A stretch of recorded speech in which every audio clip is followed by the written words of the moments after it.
মৰমৰ ছাত্ৰ-ছাত্ৰীসকল, আজি মই তোমালোকৰ ওচৰলৈ লৈ আহিছোঁ 2024 আৰু 2025 বৰ্ষৰ নতুন পাঠ্যক্ৰম অনুযায়ী নৱমমান আৰু দশমমান শ্ৰেণীৰ পাঠত সন্নিৱিষ্ট থকা অসমীয়া ব্যাকৰণৰ অতি সহজ এটি পাঠ, যি হৈছে জুৰীয়া শব্দ। তেনেহ'লে জানো আহা, জুৰীয়া শব্দনো কাক বোলে, লগতে উদাহৰণসহ কেইটিমান বাক্য ৰচনা।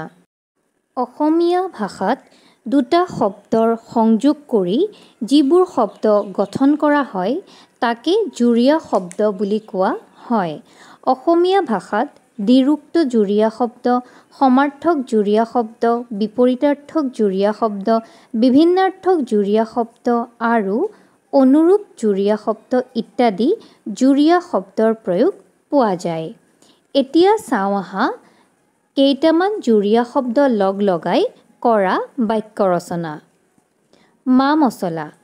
আঞ্জাখনত মা মছলা নিদিয়াকৈ বৰ সোৱাদ হৈছে। আলহী অতিথি। এইকেইদিন আলহী অতিথিয়ে ঘৰখন ভৰি আছে। বিপদ আপদ। বিপদ আপদতহে আচল বন্ধুৰ পৰিচয় পোৱা যায়। চিঠি পত্ৰ।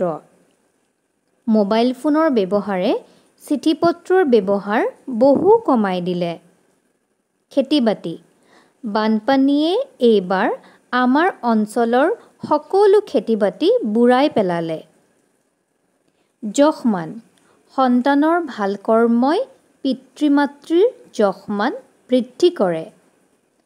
আদান প্ৰদান। সভাখনত উপস্থিত ব্যক্তিৰ ভাৱৰ আদান প্ৰদান অনুষ্ঠানটি বৰ ভাল লাগিল।